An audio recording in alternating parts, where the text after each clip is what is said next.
Hi and welcome back to BookTube with Amy. So today it's going to be a wee bit of a different video. I am doing a read-along with Mares from Harpies in the Trees. I'm taking part in her read-along of House of 100 Whispers by Masterton, and we are reading 6 chapters a day. So I thought it would be quite fun that every day I'll just film my thoughts, opinions, theories on the 6 chapters that we've read, pop it all together in the one video for you, and then you can get my experience as I'm reading it, I guess. So this is my first Masterton novel. I've never read a Masterton book before. I think she got this in one of her Abominable book boxes and it looked really interesting, so I added it to my TBR, and then she announced she was going to do a read along and I was like, I'll buy it. I'll participate. If it's for the channel, then I am allowed to buy a new book. It is fine. So we're reviewing that today. The premise of the book is there's an old country manor called All Hallows Halls, and the kids grew up there. Their dad was the governor of the local prison and he lived there, and it's quite a isolated, spooky, creepy place to be living. And their dad's died, and so all the kids who are now grown up have gone back to the house to deal with his estate, go through all these belongings, and just sort out all these will stuff, that kind of thing. And when they get there, they all start remembering creepy things that they experienced in the house when they were kids. Their dad has died under some suspicious circumstances, so his death is still getting investigated as well. So that's sort of hanging over them all. And one of the adult children's kids, Timmy, goes missing in the house, and they need to try and find out what has happened to Timmy. So really interesting premise. I think that anything revolving prison and prison guards, prison governors is really interesting and quite creepy, so I definitely wanted to pick this book up. And I sort of feel like when it's, you know, grown-up children going back to a house, because it's almost like they sort of go back to a time as well. They're put in a position where they're going through maybe thoughts and feelings and emotions that they were maybe going through when they were much younger, and I just think that can be really interesting from a character development perspective as well. So far I've read the first 6 chapters and I'm really liking the characters so far. From the get-go, you're in on the family tensions and the family drama that's been set out really well, so you know sort of everybody's thoughts and opinions on their siblings and their siblings' partners and their siblings' lifestyles, which I just really liked. And it wasn't done like an info dump. You sort of got wee snippets for all the different characters' perspectives, so you got their thoughts and opinions and feelings firsthand. And although right for the get-go you obviously don't know what has happened to allow them to form these opinions, you sort of get some of the juicy goss on their feelings, which I think is really interesting. The book kicks off really early, so pretty much like as soon as they arrive at the house there is stuff unravelling, there is stories being told, which I just think is brilliant, because we all know that I hate a slow book, especially horror. I feel like I can deal with a slow build fantasy as long as we get somewhere eventually, but if it's a slow build horror for me, I'm like, no, like I can't deal with this. Like, give me some ghosty action or I'm done, and it delivers. So the pacing is brilliant. I tore through the first 6 chapters.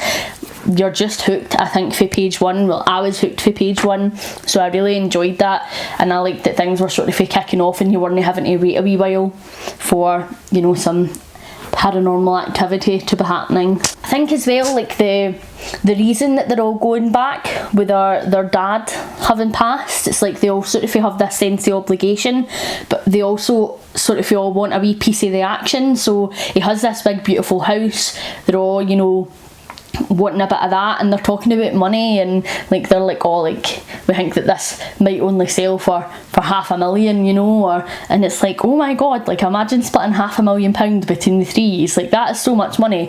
But they're just like, oh, is that all? Like maybe some of the antique stuff in the house. Like I just find that really interesting, because again, like none of them are really mourning for their father that much. You know that they are there out of a sense of obligation and they're there for the dollar. So I just find that that's really interesting, because already in your head you're like, right, well, what happened between yous then that now that he has passed away, this is your thought process. And I think as well the fact that they're all back to, you know, go through these things, I just think that is really creepy. It's such a great setting for a horror book, because you're going through somebody's belongings and things that maybe meant a lot to them and all their personal memories, and I don't know why, I just find that so creepy and so chilling that they're going back to do that. So I think that is such an interesting setup, because emotions will be so high as well with everything going on. So I think that it could all kick off and it could be really, really cool. Can't wait to read the next 6 chapters already. Oh, stonkery a cup of tea. Welcome back to day 2 of Masterton Mania. So I've read the next 6 chapters and it's really good. I'm still really enjoying it. I'm loving that they're pulling in sort of all this local, you know, ghost stories and all the local folklore in relation to like the devil and stuff. When they're talking about the painting in the house, I'm finding that really interesting, and it's just adding this complete and utter other layer of like okay spookiness, which is just fantastic. And it just helps layer on to the fact that they're in this really creepy environment under weird emotional circumstances, and it's just, oh, it's perfect. I feel like it's just setting it up for it to be amazing, and I am not getting the creepiness yet. I can appreciate that it's a really creepy environment and that you sort of feel layering all of these things up for it, I think, to be really, really creepy and unnerving, but it's not been giving me the goosebumps. I've not been getting the chills yet, none of the ooh-ah-ah sensations, but I feel like it's coming and I'm excited for it. I'm still really enjoying the pacing. I feel like things are, you know, ramping up really, really quickly.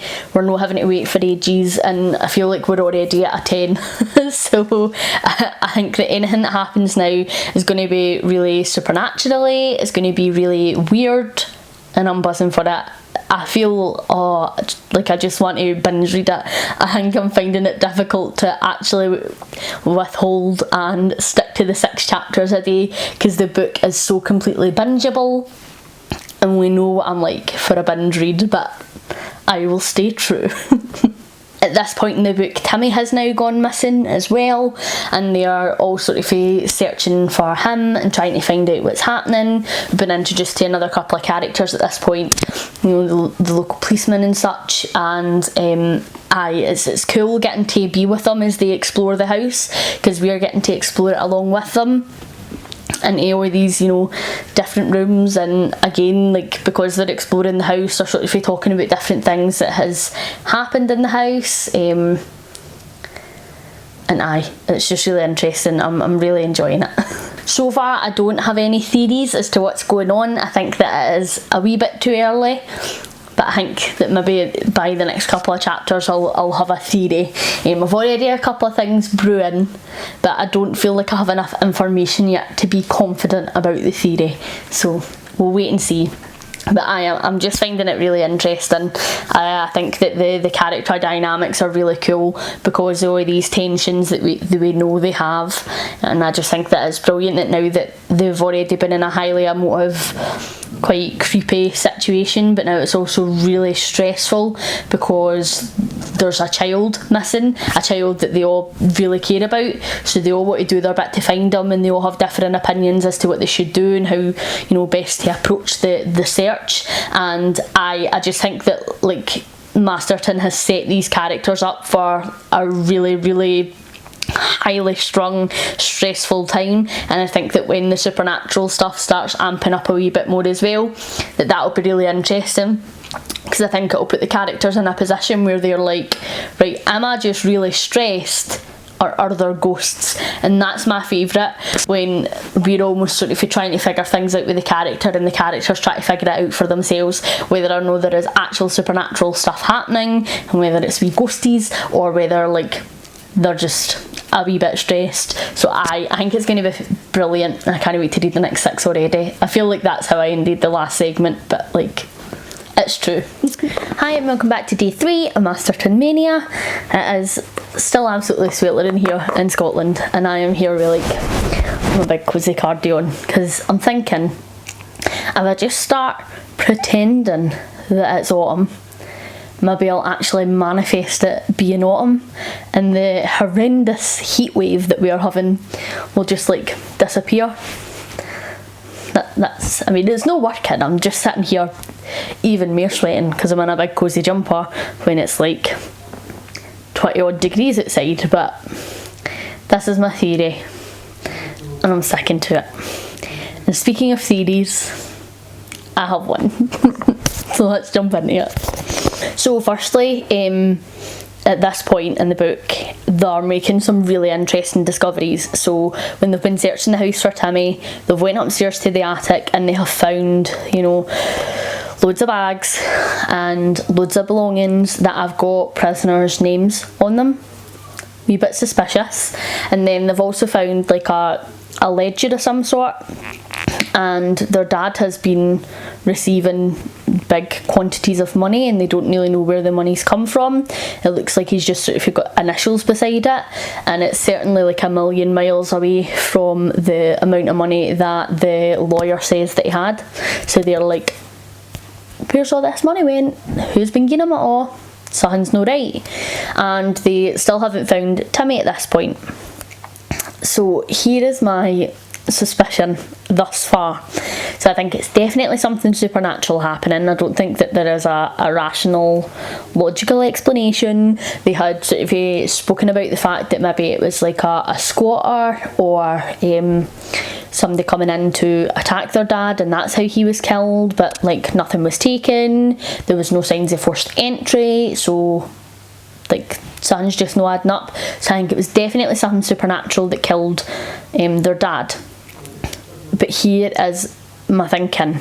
So he was obviously the governor of the prison, and now there's all these prisoners' belongings in his house. I think that maybe there's something going on in the house, and either he was being paid by victims of, you know, the criminals who were in his prison to sort of off them. And so then he would take them out of the jail and take them to the house, and then the house would eat them, and that's where he was getting the money from. Or there, you know, was something wrong with the house, and the house needed a sacrifice or something, and he was basically sacrificing the prisoners, and the money is like a whole separate thing. But they are my two current working theories, so I'm interested to see if I'm right. I won't be, I never am, but I think that it'll be interesting. I feel like the way that they introduced Ada the psychic to us was a wee bit weird for me. I feel like they should have gotten her involved because of the ghostly activities that were happening. You know, people have been hearing weird whispers at this point. A couple of them have been pushed and injured. I feel like that's why you get the psychic there. But they've got Ada along because Timmy's mum is like dead set that he is still in the house. She has a feeling, mother's instincts kicking in, like she is right, so they get Ada along to see if she can sense him, which does make sense. But I just feel like, but there are ghosts though, get the psychic along for the ghosts. So that pulled me out yet a wee tiny bit, but I'm still massively enjoying it. And it is starting to give me the creepy vibes, definite creepy vibes. You know, Ada has came along, she's trying to see if she can sense any spirits, and she is not sensing spirits, but she is sensing presences. So whatever she is sensing is not quite dead. Very, very interesting. I'm so excited to see where this book goes, but I'm definitely starting to get a wee bit more creeped out by it now. It's giving me, you know, that wee, like, wee bit weird, guys, what's going on? It's giving me all the vibes, which I am excited for, because that's why I love reading horror. So they have gotten along another expert who is trying to help them look for hidden rooms in the house. So when the house was built, they didn't really have planning back then. I mean, same. But they they didn't have like house plans like how we do now. They basically just built it as a bit of a free-for-all. So there are sometimes like wee alcoves and wee hidden rooms that maybe people could get into, and then like would find themselves maybe in like the eaves of the house or something, and they wouldn't be able to get out. So their current theory is that perhaps Timmy has managed to somehow get into one of them and he can't get out, and it's been a couple of days, so he's maybe, you know, exhausted, really panicked, tired, really dehydrated, so he doesn't have like the energy to be like banging on walls and shouting help me, help me. So they have him in and he's basically searching the house, and then he starts talking about something called priest rooms, and he thinks that there could be potentially a priest room in the house. So basically back in the day when Queen Elizabeth I was put on the throne, her and the Catholics did not get on, let's just say. So they wanted to dethrone her and she wanted to murder all them. They were not pals, no. So she basically wanted Catholics to be murdered by law, and obviously the Catholics didn't want to be murdered by law. So there was a thing called priest rooms or priest holes that were often built into churches and older buildings where people could basically hide a priest. However, if you were caught hiding a priest, then like you'd be further off as well. So they were like very, very small, really tiny, just enough room basically that like nobody would be suspicious about it. And so I had never heard of this before, never heard of it, but it's really interesting, and it again like just adds this other level of creepiness. Like I don't know why, but like see when religion-y stuff like gets put into books, extra creepy for me. Like I really enjoy it, and I wouldn't enjoy religion being put into any other genre that I read. Like if you're giving me religion in a fantasy, unless it is a made up religion where we're worshipping dragons, like I am nae here for it. But when it's like horror, I don't know why, I just find religion, specifically Catholicism, like to be a bit creepy. No offence to any of my Catholics that they are. I just find the history really creepy, and I think that again like Masterton's just adding this extra dimension on, and you're like, oh my god, there is so much happening. Like this could be so many different things. You've been speaking about all the devil stuff, you know, and then now like we've got Catholicism involved. Like is this linked? Oh, I'm so buzzing, so buzzing. I think that it's just going to explode shortly, and I am so here for it. I can't wait for everything to just be happening. Like it is so good. So good. Hi and welcome back to day 4 of the Graham Masterton read-along. So the next 6 chapters were phenomenal. So Martin is now missing as well, so that's our second person in the house gone missing. And how creepier can it be that you're just getting picked off one by one and you have no idea what's happening? So to begin with, they think that, you know, he's maybe just struggling with the situation, and he's decided to go to the pub and he's just not said, or he just needs a wee bit of headspace. So they're like, we'll no contact the police yet, we'll wait and see if he appears. They're trying to contact him, they can't get in contact with him. So to begin with, they don't think that anything is wrong, they think he's maybe just needed a wee bit of headspace, and like fine. Then Ada, she decides that she's going to do a couple of psychic experiments to see if they can find out a wee bit more information on what is in the house and the energies that she is feeling. So she brings out this mirror, and I just think that mirror scenes in books and films are so creepy. I hate if I see something in the mirror and I'm like, oh. So this is giving me like all the chills. And she sees things in the mirror, and the mirror smashes. So she's like, right, I saw guys, there were at least 3, maybe more, like they just looked like normal guys, they didn't look like ghosts, so I don't really know what's happening. So they decide to do another test and leave a match burning in the room, and they leave, and then they come back and the match is still burning, it hasn't went down any. So they're like, right, this room, like time doesn't work right here. So it's at this point starting to give me sort of a Haunting Hill House vibes, the Netflix show, no, the actual Shirley Jackson novel, because, you know, time in that series was not linear, and the house, you know, it was sort of all over the place, so I'm thinking that it could be similar here. So that's a really interesting development. And then they use some sort of a mystical magical dust, I forget the name of it, to try and shroud the figures in it to see if they can see them, and they do. And I was like on the edge of my seat reading this scene. It was just so creepy. So they're like throwing this dust around and you see it starting to settle over shapes, and oh my god, that gives me the fear. That is terrifying. Imagine that. So that happens, and it's struggling to define their faces though, so you can't really see their faces. And Ada says, like, if you can see me, if you can hear me, let me know. And they all turn to face her. Like, that's terrifying.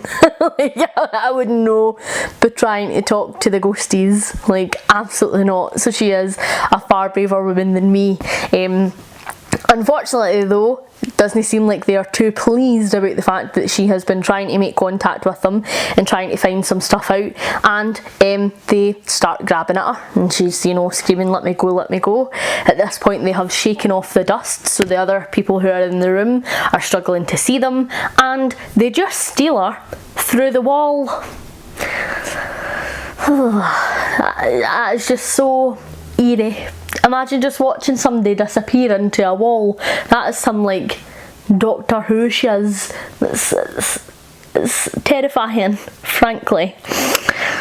So at this point I'm thinking, right, well, maybe my prisoner theory still stands, and maybe it's actually prisoners and they are, like, stuck in whatever period of time it is that they have been eaten by the house, and they're now just getting to steal people to commit crimes on them, sort of without consequence. Maybe they've actually used this opportunity and are just living it up on a wee bit of a crime spree. So that was my current thinking at this point.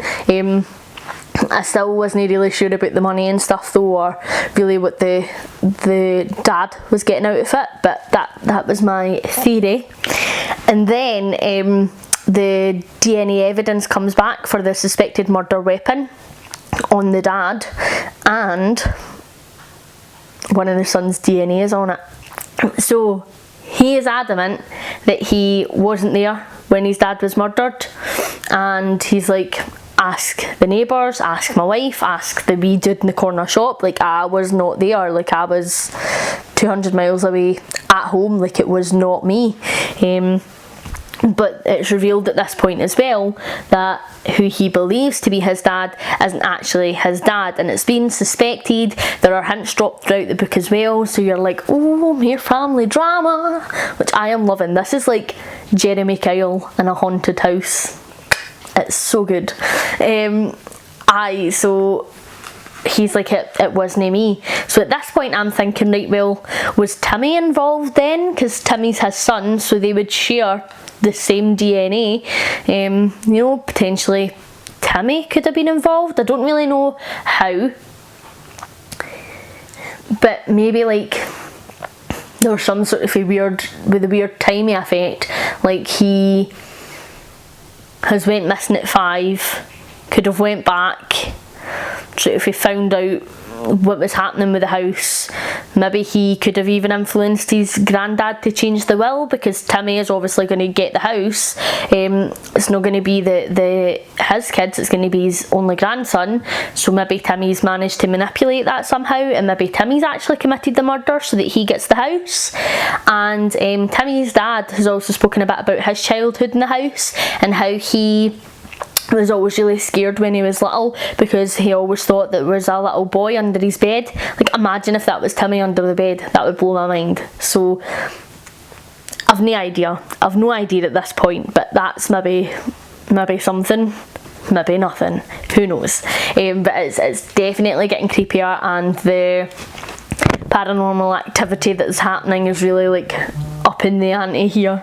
And then we start getting things from Ada's perspective, which is just absolutely awesome. So she's been stolen by these non-ghosties, and you're starting to see things from like the other side, which is fantastic and something that I really didn't expect going into this at all. And it's not something that I've really seen a lot of that being done in the books that I've read, so that's such an interesting twist to it. So you're actually getting to know that, you know, what's happening to her now that she's been stolen. Phenomenal. So I'm really enjoying that, and I hope that that's something that continues. I hope that we get to find out more about the ghosts, and or not ghosts, I guess, and find out really what's happening with it. I think that that's another really interesting dynamic, so I'm still really enjoying the book so far. And then Martin, he pops up again as a wee non-ghost and goes to see his missus and is like, "Hi doll, I'm stuck in the priest hole, don't know what's happening, but you need to save me." And she's like, "What is happening?" So she goes to tell everybody that like Martin's stuck in the priest hole, doesn't know what's happening, but like he now needs rescuing as well. And so again they're like, do we tell the police, do we know? Because if one of them's already being suspected for killing their dad, like they didn't want to be under more suspicion, so they're like, like do we not? And that again is just really interesting to see the different choices that everybody wants to make. But can I just tell you that like if Simon went missing in a house that we believe to be haunted and was like, "Gonna save me," I'd be like, "You're on your own, pal. I am no messing with nae ghosties, nae non-ghosties, nae nothing. Like, catch you. You belong to them now." Terrifying. So, Masterton Mania Part 5. So I'm really enjoying the fact that we're still getting story from Ada's perspective, even though she's now like in the walls with the spirits not spirits. So I'm really enjoying that aspect of it. And she's talking to is it Jaws? Oh no. Anyway, so she is talking to some of the spirits not spirits that are sort of on the other side with her, and you know, we're getting a wee bit more information, and they're saying that they find it difficult to keep their physical bodies manifested while they're on like this other realm, and so they have to have like basically power naps and same. So I'm wondering, like, are they stealing people and then feeding off their energy so that they can sort of, you know, like stick around as opposed to just withering away and disappearing? So that's what I'm sort of thinking at this point. The ghosts keep whispering, and she's like, "Why are you whispering?" Obviously we know that the family in the house have been hearing whispering, and they're like, "Because like we can't tell you, we can't talk about it, blah blah blah." Even more intrigue being thrown at it, but like she's like, "Are you scared of something? Like, you know, want to wake something up?" And they're like, "Just don't." So like you can tell that they're scared of something as well. And it's really weird because you're getting to know these sort of like apparition type characters, and you know, like they're no seeming like horrible malevolent spirits who are out to, you know, get the family. So it's like, right, well, what is happening? Like, what's the purpose here? Like, what's going on? So it's just adding like so much more questions to what's happening. The further we're getting in, the actual more questions that I have. I think as well, like, it's interesting that we're getting all of this perspective from Ada, and obviously Martin's went missing. And she talks about when she first gets taken, you know, seeing like a man's hand, and I was thinking, oh well, that could maybe be Martin. And she's been talking to some of the guys on the other side about Martin, and they've spoken about him, and you know, she's confirmed that he's there now. She hasn't seen him, like, but she knows he's there, but no one's mentioned anything about Timmy. And she's not mentioned anything about Timmy either, which I just find interesting, considering that's like the entire reason she was brought here. Like, surely you'd be like, right, and is the wee boy here? Like, but she's just like, nah lads, no interested. So I think that that's interesting. So I don't know if they know that Timmy's there, or like none of them have taken Timmy, and Timmy maybe actually is just missing somewhere else. So there's a lot happening, and I just feel like I have so much more questions at this point than I have answers, and so I'm like, if we're coming to the end of things now, and I'm like, right, I need to start getting answers, or like I'm going to be checking out soon. I'm at my point of intrigue being at the high point, and so like I need answers now to keep me engaged with what's happening, because my fear is we're going to have so many questions, and then like they're all just going to be answered really, really quickly, and we're not really going to fully understand the consequences of those answers, and that's something that I wouldn't enjoy. So like I hope in the next couple of chapters we're going to be getting some answers, so that we sort of know what's happening a wee bit more. We've also found out that the creepy figure that they see in the beginning, that Rob sees out in the garden, has made an appearance, and there seems to be some hellhounds with him. So you know, we're suspecting that perhaps the devil is involved at this point, and you know, it's the devil that they've got in the stained glass panel and stuff. So perhaps like that actually is true, and all of the, you know, old towny stories that they've heard about is actually true. So that was really interesting. I really liked that, and I liked that character had come back, as opposed to it just being like, oh well, they saw a creepy character and then it's never mentioned again. I'm glad that that's going to be explained a wee bit more. And obviously we found out as well that it's confirmed that Rob hasn't actually killed his dad. So the DNA from the person that's actually killed Rob's dad, well, stepdad, is Rob's biological dad. Even more intrigue added in, so now we need to know who his dad is, and obviously why he killed his stepdad, basically. So I am enjoying it still. The pace still is really good, but I just need some answers now, and I think that if I don't get answers over the next 6 chapters, I'm going to be a wee bit frustrated, because I really don't want it to be rushed right at the end. Hi, and welcome back to day 6 of the Graham Masterton Readalong. So, we're nearing the end of the book, and I have some thoughts.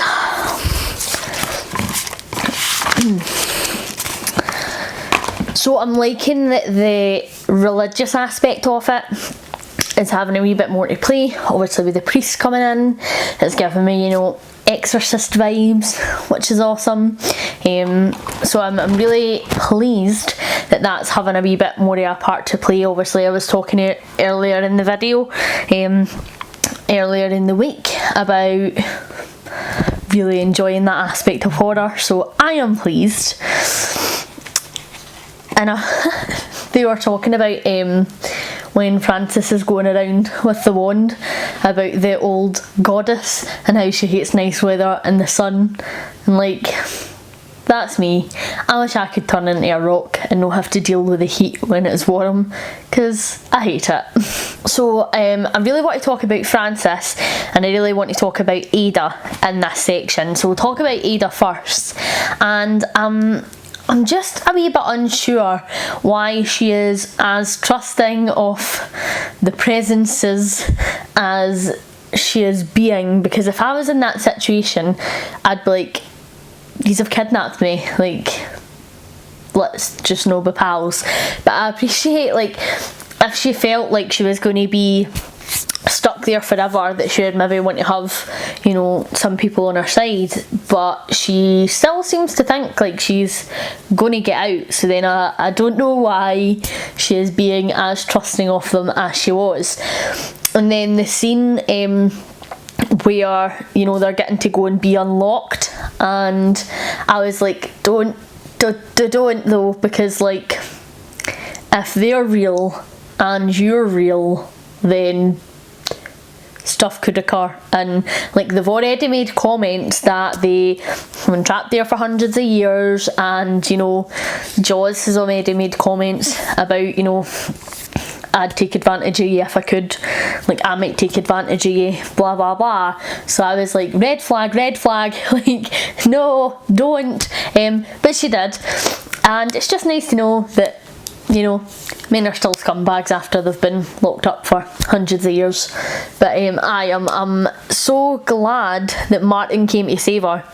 And see, when the guy walked in, I was like, oh my god, imagine it's Martin. And then it was, and I was so pleased. I was like, aye, go on yourself. Like, so again, like, it's interesting that Martin and Ada have now properly met, and, you know, this other parallel universe time stoppy room thing, but there's still not been any mention of Timmy, and Martin, who is his uncle, still hasn't seen or, you know, mentioned Timmy, other than to say that the other family members who are still in the house, who haven't been munched by the walls, still really believe that he's in there. So I'm finding that really interesting, and it's just leading me to believe that maybe there is something a wee bit more sinister happening with Timmy, like potentially he could be involved, or like he's like gone and is not still alive like everybody else. So I'm really interested to find out what's happening with that. And then Francis. So Francis decides that, you know, he's going to try this exorcism himself. He's a strong independent wizard who don't need no priest, and it ends pretty badly. And the scene where Francis dies, like, I was squirming, because that must have been horrible, and like to have to even watch that must have been horrendous, but I loved it. It was so gruesome, and it was just perfect. I feel like we've not really had a lot of gruesome, because obviously Ada wasn't killed, she was just kidnapped, and Timmy has just disappeared, and Martin was kidnapped, so I've not really had a lot of gruesome, and this just gave it like the right kind of hit for me, so I really enjoyed that. I'm finding the priest a bit frustrating, because he came to help and then was like, nah lads, can't do it, it's too much for me, and ran away. Right, fine. And then now that Francis has died, they're like, right, well, you're the only person that we can turn to. And he's like, right lads, I'll do it. Like, you could have just done it in the first place with Francis, and then you would have had like the two of your power, like, and maybe you would have been able to do something. Like, I just feel like it's really frustrating when that happens. Like, just either deal with the problem at hand when you are first called to deal with it, or like pass it on to somebody if it's not at your level. So I'm finding him a wee bit frustrating as a character, but I haven't really enjoyed the book up till this point.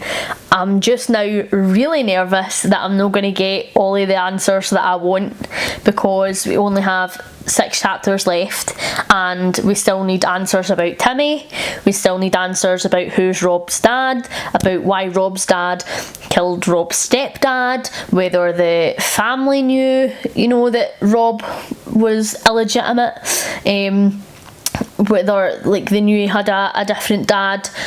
We still need to know about all the prisoners' belongings. We still need to know about all of the suspicious money. We need to know whether or not Timmy was involved. We need to know what demon it is and what is going on. We need to know what's going to happen to, you know, the property after all of this is finished with. We need to know what's going to happen with all of the presences that are in there, because they've been trapped in this time space for obviously different amounts of time depending on when they were trapped there.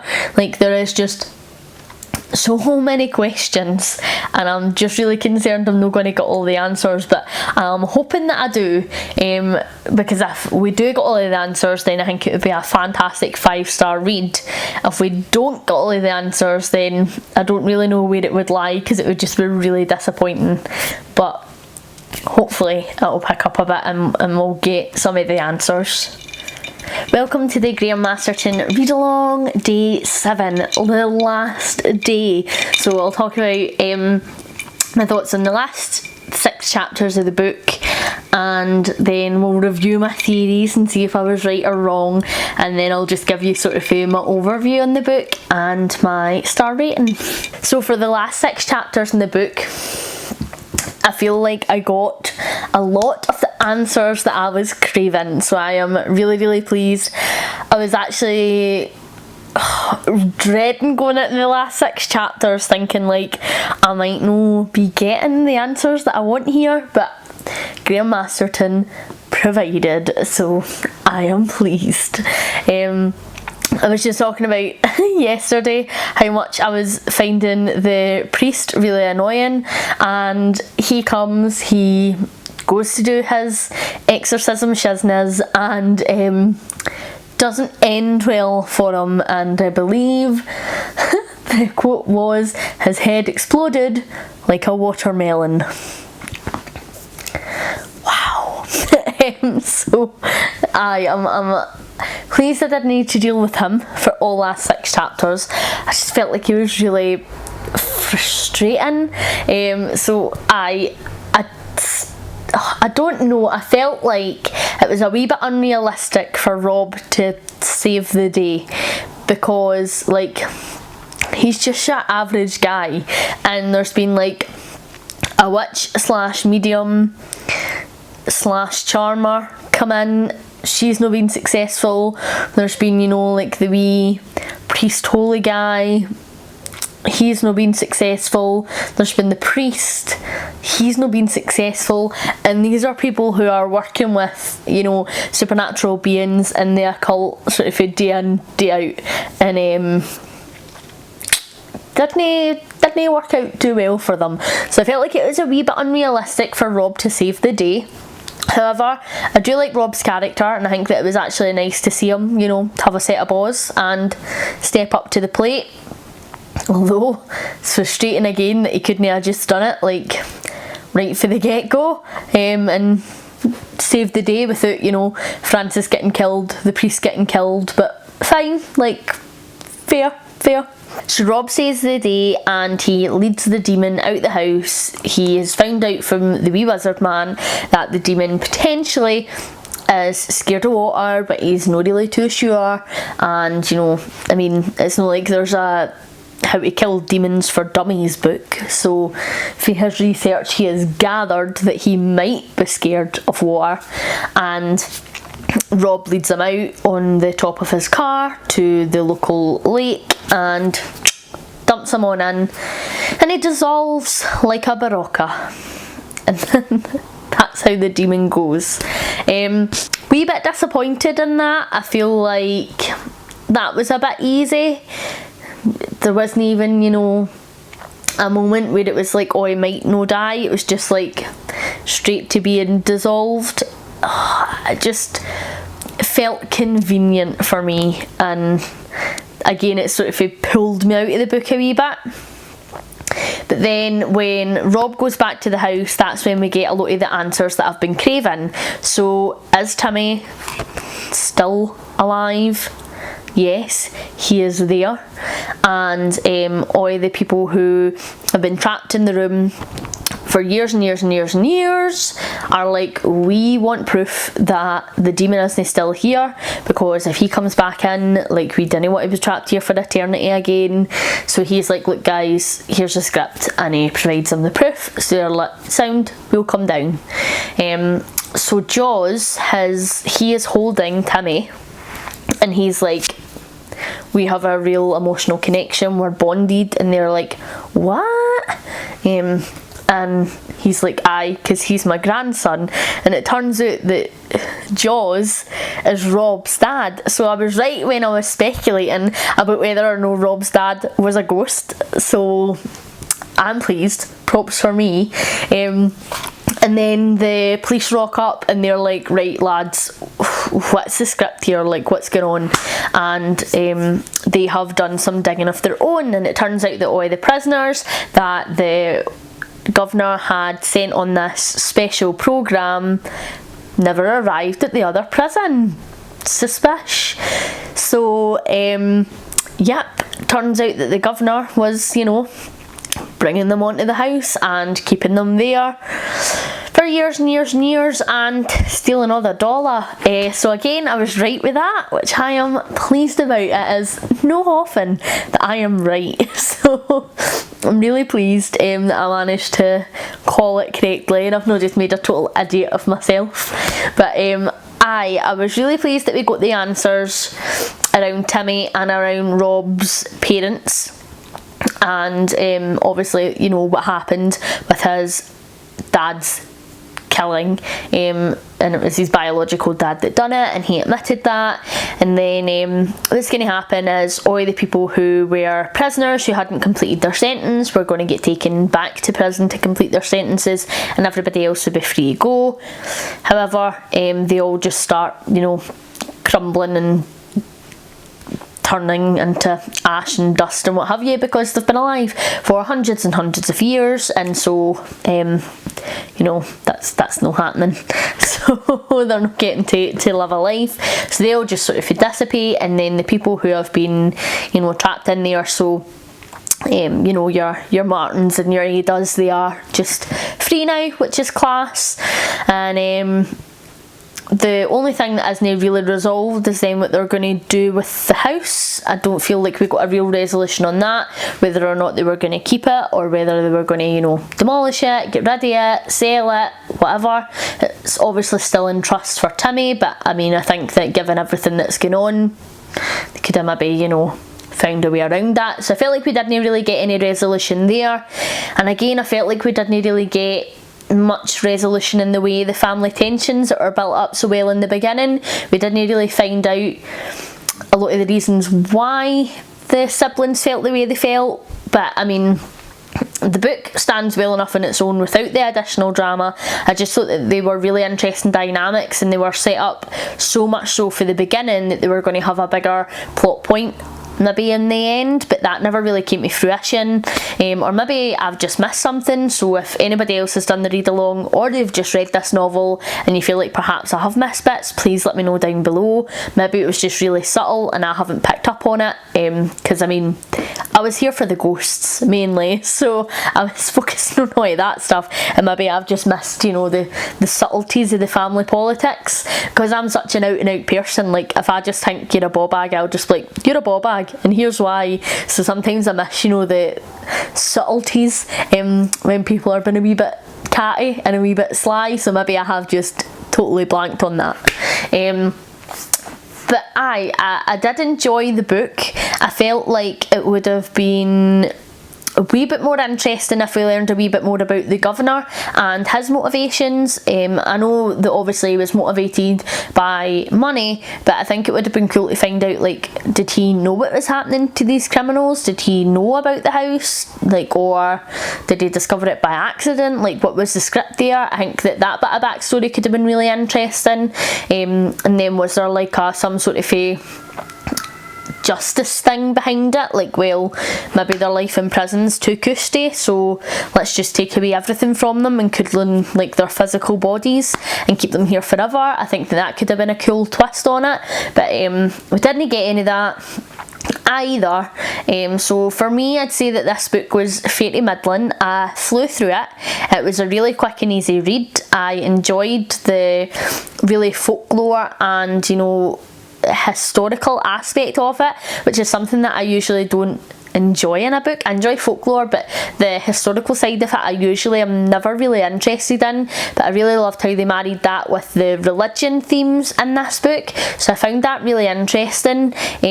So it would probably be about a 3.5 star for me, and I usually don't do halves, but I don't quite feel like it was a 4 star.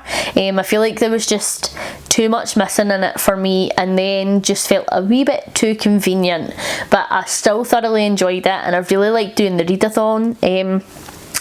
This has been something totally new to me, so I usually do wrap-ups, and I've actually really enjoyed sort of catching up every so often about how I'm feeling about the book and talking about like my theories and my opinions, because I guess that's something that you don't really ever get while I'm doing my wrap-up, because I have finished the book, so I'm like never going to sit and talk to you about a current theory when I've finished it, so it's no there for my current theory, if that makes sense. So this is something that I've really enjoyed doing. Hopefully you've liked it. It's my first vlog, so I've broke my vlog virginity here, and I've thoroughly enjoyed it. So if it's something that you have enjoyed, please let me know. It's something that I'll continue to do in the future if you guys enjoy it. And thanks very much to Mares from Harpies in the Trees for hosting this read along. It's been absolutely fantastic and I've had a lot of fun doing it. I've really liked seeing everybody else's theories and comments on the community tab as well. She was posting every single day her thoughts and opinions, and everybody else could go on and talk about their thoughts and opinions as well. So it was nice to sort of have a wee book group while we were reading along with it and sort of geek out about bits and bobs. So I really enjoyed it. So if you enjoy horror books and you have not subscribed to Harpies in the Trees, go check it out because she is amazing and I just love her entire aesthetic. She is just fantastic. She reviews really cool books. Some of them are indie, some of them are more well known, and she does like the most amazing in-depth intellectual reviews compared to me who just sits and swears. So I check it out, and if you like this video feel free to like and subscribe to me as well. Bye.